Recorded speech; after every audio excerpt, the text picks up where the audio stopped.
എല്ലാ മനുഷ്യനും ആഗ്രഹിക്കുന്ന ഒരു കാര്യമാണ്, എനിക്ക് അനുഗ്രഹിക്കപ്പെട്ടവനായി ജീവിക്കണം. ശപിക്കപ്പെട്ടവരായി ജീവിക്കുന്ന ധാരാളം പേര് ഈ ഭൂമിയിലുണ്ട്. അനുഗ്രഹിക്കപ്പെട്ടവരായി ജീവിക്കുന്ന ധാരാളം പേരുണ്ട്. നിങ്ങൾ നിങ്ങളോട് തന്നെ ചോദിച്ചേ, നിങ്ങളുടെ ജീവിതം ശപിക്കപ്പെട്ടതാണോ, നിങ്ങളുടെ ജീവിതം അനുഗ്രഹിക്കപ്പെട്ടതാണോ? എങ്ങനെയാണ് നിങ്ങളുടെ ജീവിതം അനുഗ്രഹിക്കപ്പെടുന്നത്? ആരാണ് നിങ്ങളെ അനുഗ്രഹിക്കുന്നത്? അതൊക്കെയാണ് ഇന്ന് ചിന്തിക്കുവാൻ പോകുന്നത്. 115 സങ്കീർത്തനത്തിന്റെ 13 വാക്യം. ആ വാക്യം പഠിക്കുമ്പോൾ ദൈവം നമ്മളെ തെരഞ്ഞു പിടിച്ച് അനുഗ്രഹിക്കുമെന്ന വാക്യം. നമുക്ക് ആ വാക്യം ഒന്ന് ധ്യാനിക്കാം.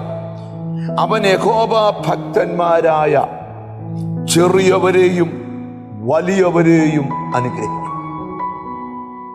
അപ്പൊ അനുഗ്രഹം ആർക്കുള്ളതാണ്? ഭക്തന്മാർക്കുള്ളതാണ്. ആരാണ് യഹോവ ഭക്തൻ? സ്തോത്രം. ഒരു ക്രിസ്തു ഭക്തനായി ജീവിക്കുവാൻ നിങ്ങൾക്ക് കഴിയുന്നുണ്ടോ? യഹോവ ഭക്തൻ എങ്ങനെ ആയിരിക്കണമെന്ന് യാക്കോബിന്റെ ലേഖനം പഠിപ്പിക്കുന്നുണ്ട്. സ്തോത്രം.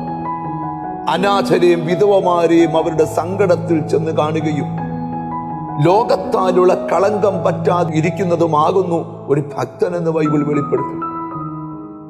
ഒരു ഭക്തന് ധാരാളം വിശേഷതകളുണ്ട്. രാജാക്കന്മാരുടെ പുസ്തകം പഠിക്കുമ്പോൾ യഹോവ ഭക്തന്റെ ഭാര്യയ്ക്ക് കടബാധ്യതയുണ്ടായി.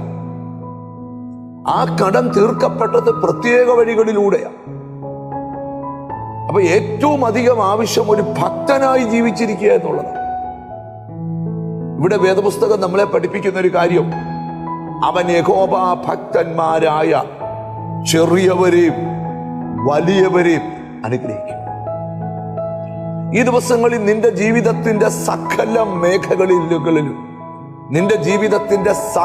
മേഖലകളിലും ഒരു അനുഗ്രഹത്തിന്റെ പ്രഖ്യാപനം ഉണ്ടാകാൻ പോവുക.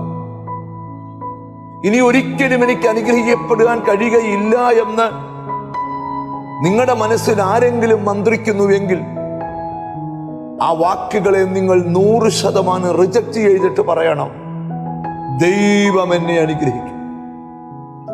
നമുക്ക് ആ കാര്യങ്ങളൊന്ന് ചേർത്ത് പിടിച്ചുകൊണ്ട് പറ, അവൻ യഹോവ ഭക്തന്മാരായ ചെറിയവരെയും വലിയവരെയും അനുഗ്രഹിക്കും. കണ്ണുകളെ അടയ്ക്കാം. ഞങ്ങളുടെ കർത്താവേ, സ്വർഗ്ഗസ്ഥ പിതാവേ, എത്ര കൊതിച്ചിട്ടും അനുഗ്രഹിക്കപ്പെടുവാൻ കഴിയാതിരിക്കുന്ന മക്കൾക്ക് വേണ്ടി പ്രാർത്ഥിക്കുന്നു. കർത്താവേ, അങ്ങയുടെ അനുഗ്രഹം നിന്റെ മക്കളുടെ ശിരസിന്മേൽ വരണം.